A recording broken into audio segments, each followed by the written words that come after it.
This morning. Thank you for Hanran for reading this passage. We are, as most of you know, headed towards the end of the first half of our series, which takes a lot longer because it's the Old Testament. We're preaching through the Bible. And in 2 weeks, we'll have our anniversary service over there in our main sanctuary, and then we'll be reopening and staying there for the afterwards. But we're coming to an end, and next week will be the last sermon in our series. So Minister Chris will be preaching from Malachi, but I had the privilege of preaching on the New Covenant this morning. The New Covenant is a crucial topic in the Old Testament. My opinion, it's the second most important concept. So you have the Abrahamic covenant in Genesis 12, perhaps the most important passage in the Old Testament. But after that, you have the New Covenant. And it's important it's just found because it's a bridging concept. It bridges the Old Testament and the New Testament. So that when we come to the Gospels and the letters of Paul and all the other letters, the way to understand the New Testament is through the categories or the framework that's established by the New Covenant. And so that's why this sermon is kind of important, and I want to be as clear as possible. So the structure of the sermon is very easy. I'm only going to ask two questions, two very straightforward questions, and then try to answer them in the best way that I can. So we'll start with the first one. So first half of the sermon, question number one. Why do we need a new covenant? Why do we need a new covenant? Or to ask it in another way, what was wrong with the old covenant? What was wrong with it? Well, let's begin by saying that human beings were unwilling to fulfill their part of the covenant. Therefore, they had trouble experiencing the blessings of God's promises. So we'll start there. Okay? So in each of the covenants God established with mankind, there was always some type of failure on our part, on the human side. So that God is faithful to his promises, but hardship arose when human beings failed to trigger the blessing by obeying God's demands built into that covenant. So from the very first days of creation, Adam and Eve failed, right? They were not able to refrain from eating the fruit of the tree of knowledge of good and evil. Therefore, they forfeited living in the garden. They lost the enjoyment of divine presence. Then they were exiled out. With Noah, we have nakedness and shame, which are themes that go back to Genesis 2 and 3 with Adam and Eve. With Abraham, we have failure to trust God during times of famine. Every time you hear Egypt, think of being in the world and being of the world, so that Abraham is thinking like the world. Moses, we have the striking of the rock. He's not able to enter the promised land. With David, we have adultery and murder. And with all the kings of the north and virtually all the kings of the south, we had idolatry, so that they failed to lead the people of God in the worship of the one true God. And then along with that, there was injustice in the land. So remember a couple sermons back, in the Bible, justice always flows from top down. But if you have an unrighteous king, then there's no hope of justice among the people. So that all the way from Adam and Eve to the last kings of Israel and Judah, right before the exile, I think Jehoiakim, disobedience followed the people like a shadow on a sunny day. Now, I'm going to add to this answer.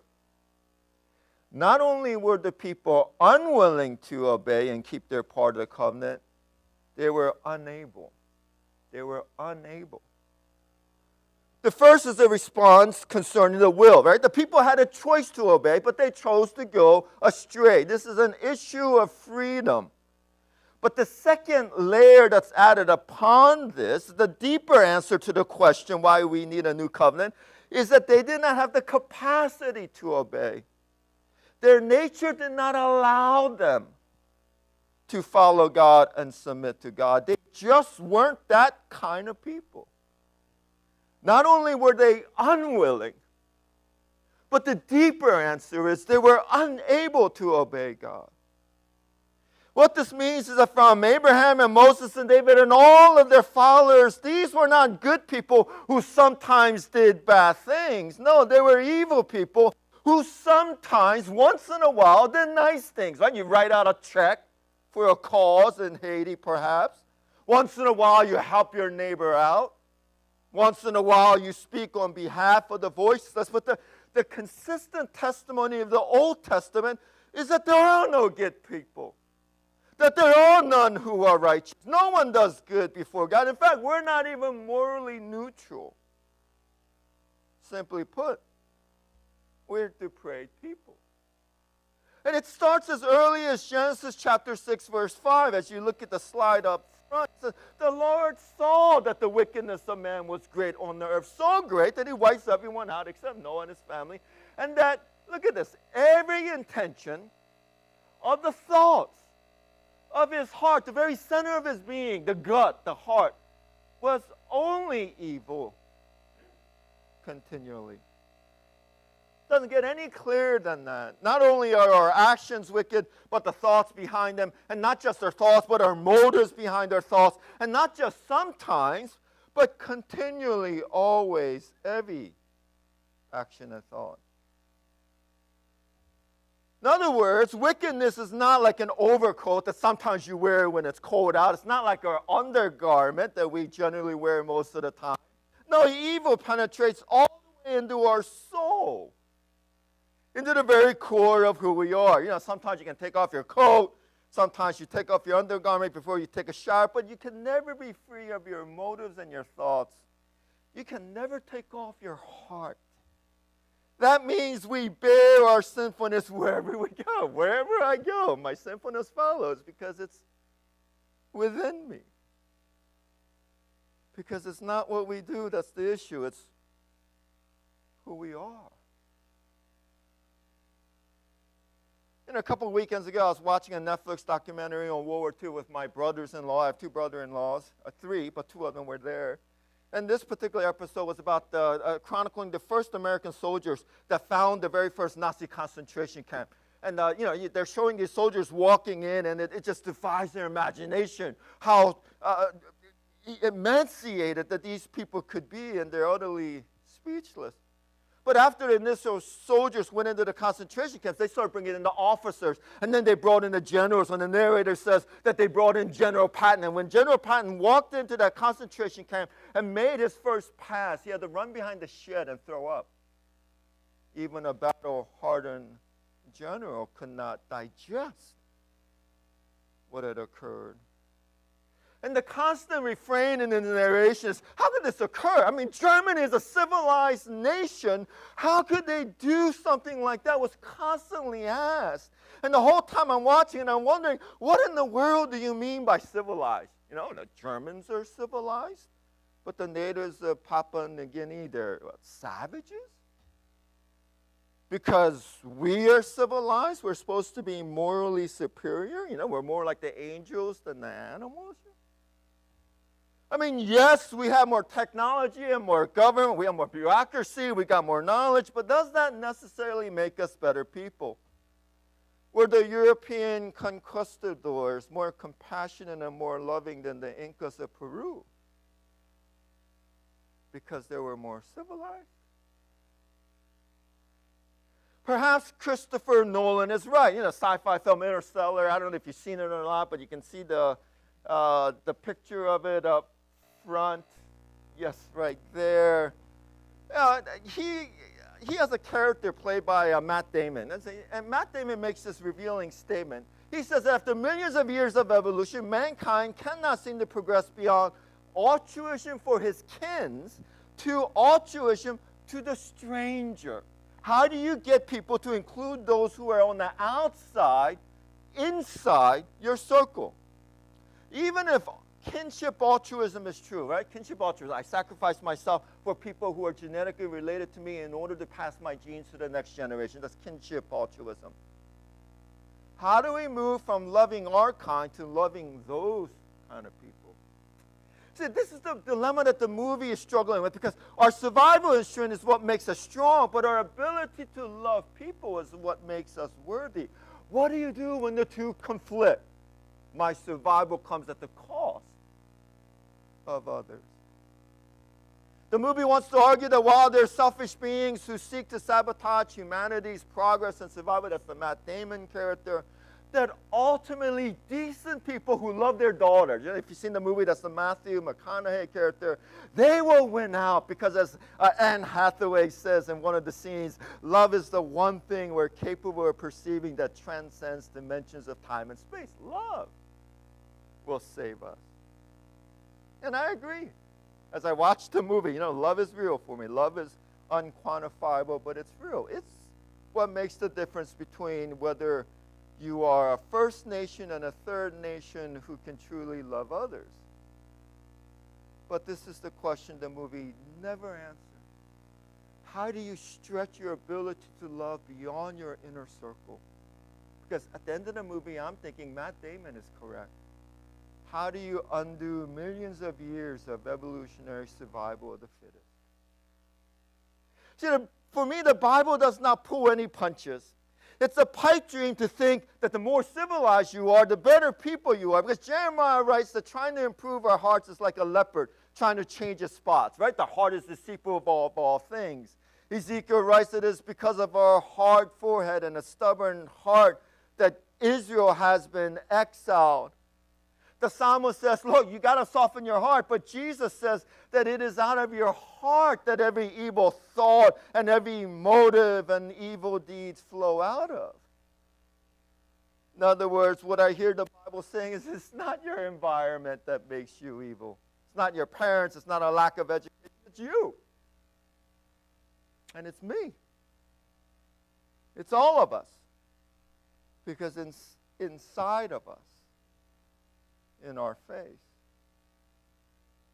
The Old Testament was written over 1,000 years ago or several thousand years ago, yet I find its understanding of a human nature far more sophisticated and far more accurate than many of our secular writers.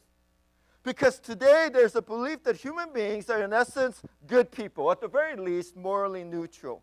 And I find this to be one of the most damaging lies in modern society, because if you do not take sin seriously enough, you will never have a solution that will go deep enough. Consider a book that I'm reading these days. It's entitled Whole Again. It's a book that's on healing from past pain. And one of its theses is that when we experience pain, we tend to avoid it and we suppress it or repress it. And what that does is it creates a split within our personality, so there's a part of you where that pain is hidden, and then there's a part of you that wants to distract itself or protect itself from that pain by engaging in defensive strategies like perfectionism.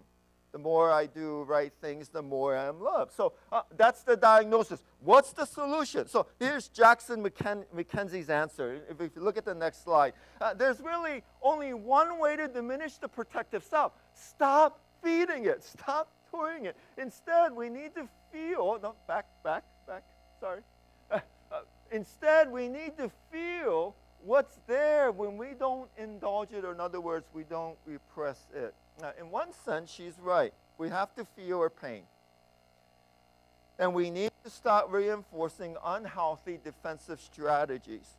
But her advice here seems superficial to me. It's sort of like telling a drug addict, just say no. You guys remember that phrase, just say no? And some of us who are old enough, it was that Nancy Reagan drug campaign that was run in the late 1960s. They spent $1.7 billion broadcasting this simple message, just say no.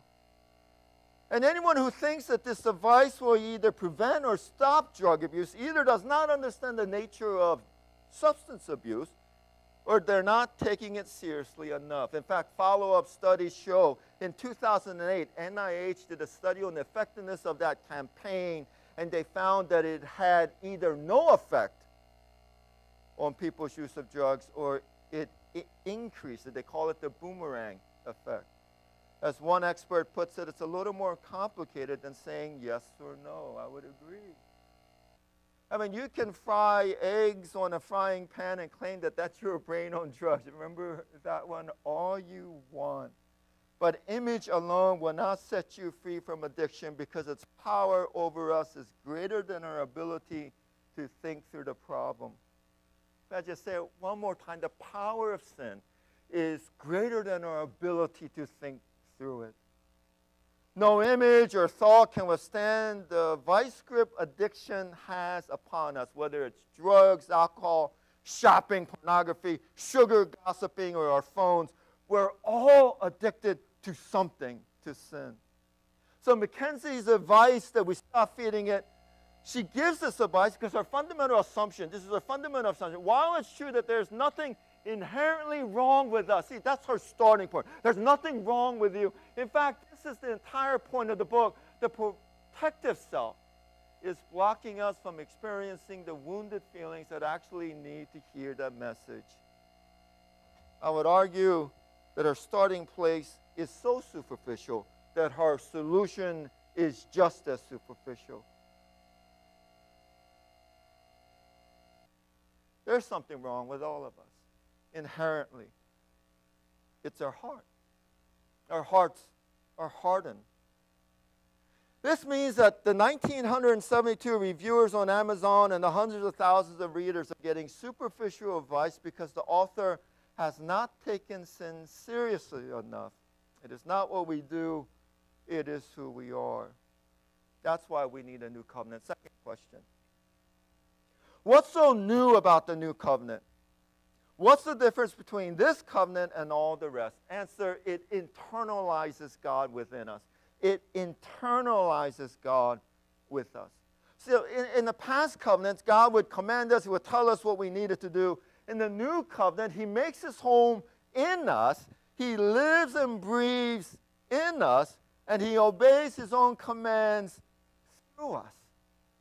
Because our failure to fulfill our covenant or obligations did not surprise God. He knew it all along. So if you remember way back in the earlier sermons in Genesis 15, remember that Abraham had made a sacrifice. He cut a calf in two, and then God goes through it. Remember that story? I mean, that's a crucial story. Because like today, we enact a contract by signing it. Back then, covenants required blood, so they would slice the calf in two, and then both parties would go through. And the symbolism was that if I do not fulfill my part of the covenant, may what happened to that animal happen to me. And the story is that God put Abraham to sleep. And only God went through. In other words, God was taking responsibility on both sides of the covenant in order to guarantee that His promises will be fulfilled. What this means is that when the commands were dictated on Mount Sinai, human beings were never meant to keep it. It was God Himself who would keep His own commandment. The faithfulness of His promises coming true is dependent upon His obedience to His own commands. One of my dreams is to go skydiving. I have a church acquaintance who wanted to skydive, and then he went skydiving, and he came back, and his face glowed. You know, I thought he saw God. He said it was the most exhilarating experience he's ever had. You know, your nerves are all twisted as the plane is flying up, and then when the doors open, you get that adrenaline rush. He goes, Dave, if you go, wear a diaper. Good advice, you know. And then the adrenaline rush of stepping out of the plane, the pure freedom, just so unencumbered as you descend. And when the parachute deploys, he said it was just pure joy, utter joy. And then just floating in the air until he landed. And, you know, I want to experience that. I hear the phrase life-changing. You know, go eat at this restaurant, it'll change your life. I hear that all the time. I think skydiving will change my life. But I'm also scared to death. Knowing me, I probably release the parachute in the plane just to make sure that it goes off before I jump out. But my acquaintance tells me that there are programs for people like me. It's called tandem jumping. You can see it on the screen. This is when a student is strapped onto an expert. You know, this instructor will guide you through the entire process from exiting the plane to the free fall, and then he kind of pilots the chute, and then he helps you in the landing. You don't even have to hang on. You're just strapped to him. All you have to do is decide that you trust this guy enough in order to be strapped together, to use a biblical phrase, to become one. He does everything, but I get to experience the exhilaration of skydiving. God obeyed. But I experienced the blessing. See, that's the new covenant. This is the new covenant that is so stressed in Jeremiah and Ezekiel. This morning we looked at Ezekiel 36. This chapter starts off, right? This is the context, that God promises that his judgment will come to an end. The people of Israel will return to the land, not as two separate people groups, but as one group under one king, the son of David. And God will revive their land once again. Remember the fields of Israel when Babylon came through, that the fig leaves did not bud and there was no grapes on the vines, no sheep in the pen, no cattle in the field. But the promise is that one day, once again, Israel will bust at the seams with life, and the forests will teem with creatures. Deserted cities will be populated. In other words, Eden will be reborn, a rebirth. But there's more. God is not only going to change the situation and the circumstances, but he will change us from the inside out. So the first thing he does in verse 25, he will cleanse us inside out, as we sang. I will sprinkle clean water on you, and you will be clean from all your uncleannesses, and from all your idols I will cleanse you. God will purify us. He will wash us anew in a way that the blood of bulls and goats could not, so that the past is past. It's buried. It's put in the deepest part of the sea, where Isaiah says, red as blood, but as white as snow.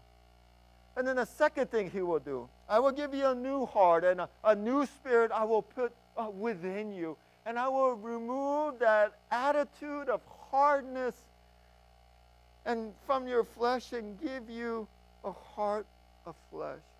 In other words, our hearts will no longer be hardened towards God, but he will gift us with a new set of desires so that we would want to worship and to serve and to love and to obey. I remember watching a movie with Jennifer Aniston. I don't know if you guys seen it. It's a romantic tragedy about a breakup. In fact, the movie was called Breakup.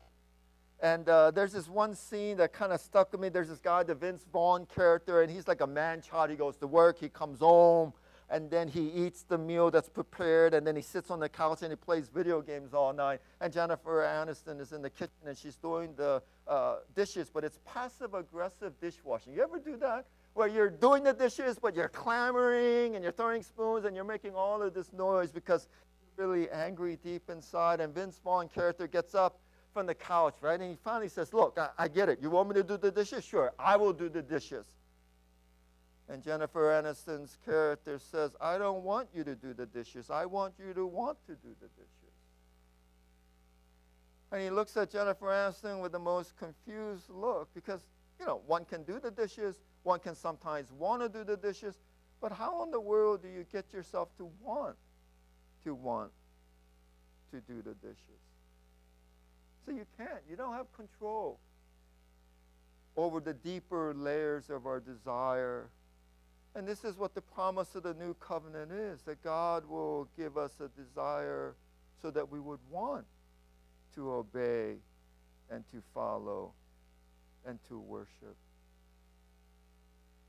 There's a third and final element within the covenant. And God will empower us that our desire for him will be seen in tangible ways. I will put my spirit within you and cause you, empower you to walk in my statutes and be careful to obey my rules. Because desire is not enough. In order to have the desire brought to life, you need power. And so God himself, through his Spirit, resides within us so that he might bring to life our wanting.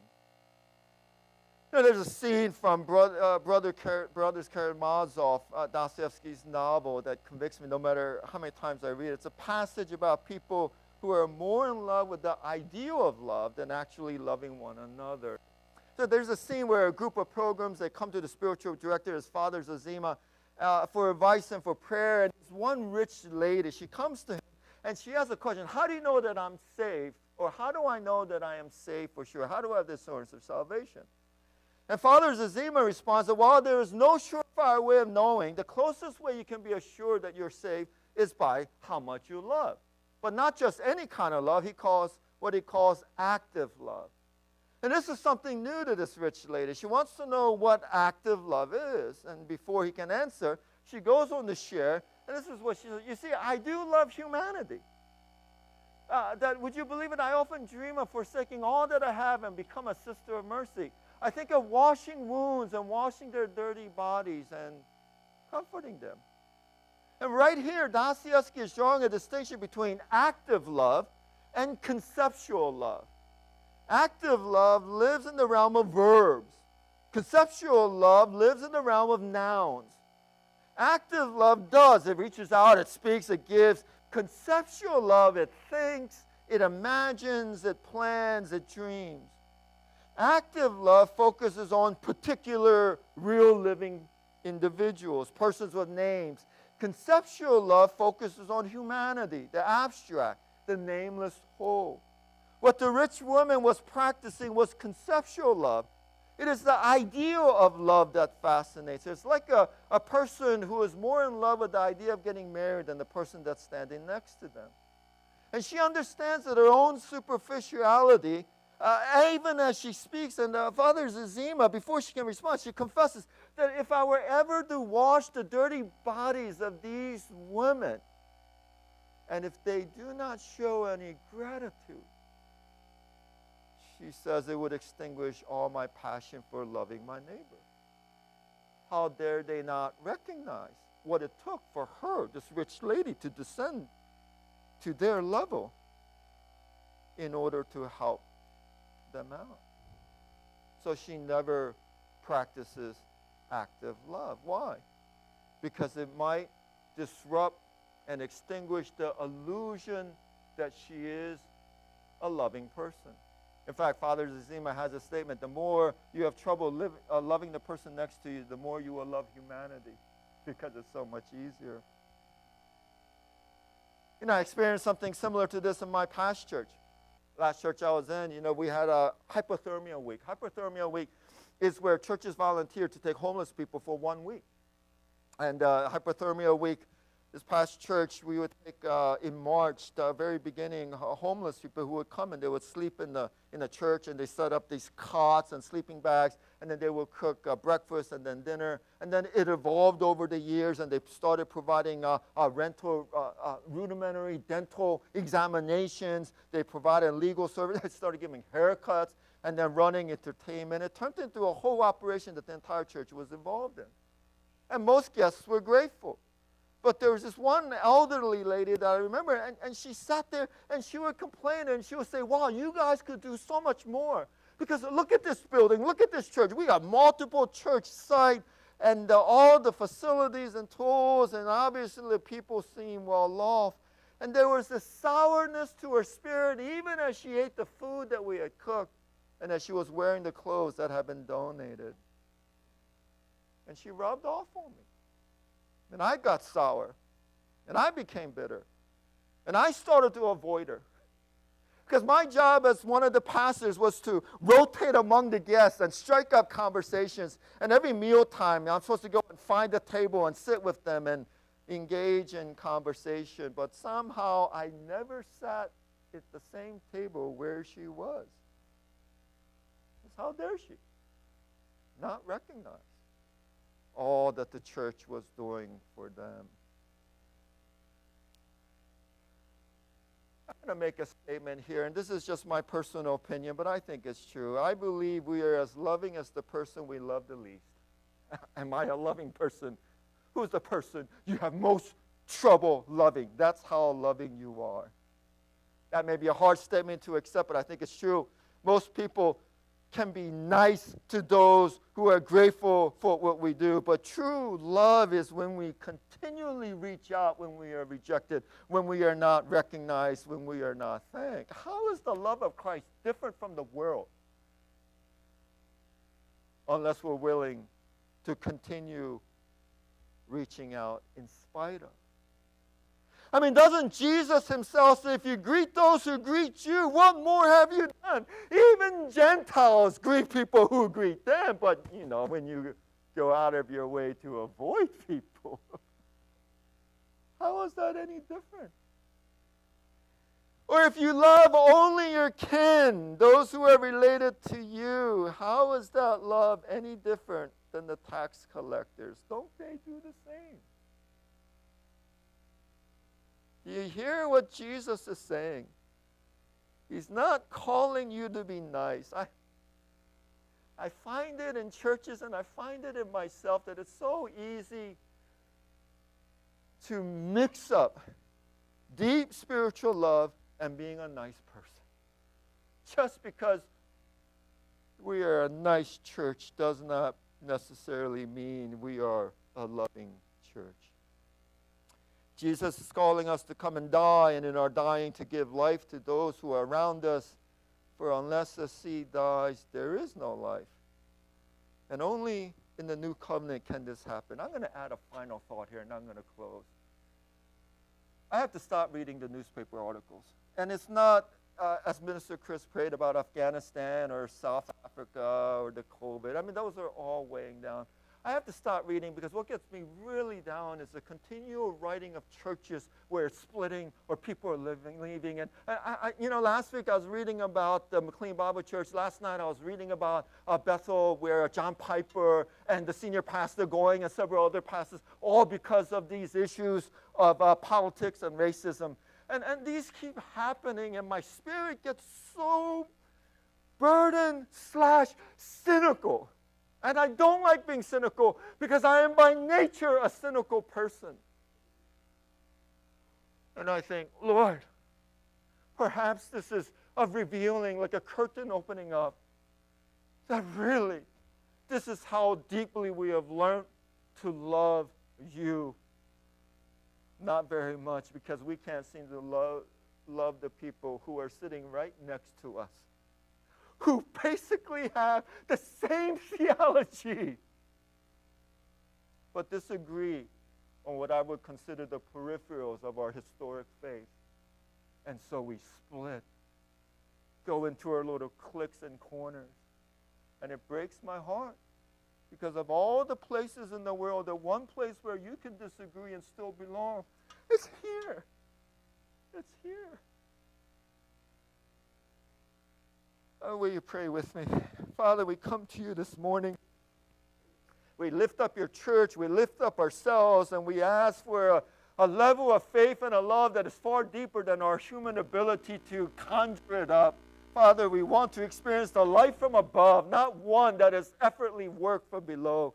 So we ask, Father, that you would continue to remove our heart of stone and replace it with a heart of flesh. And Father, we pray that your Spirit would cause us to learn to love those who are difficult to love, not just the ones that are easy.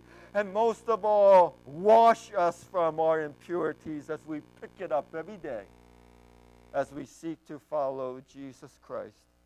For we pray it in his name. Amen.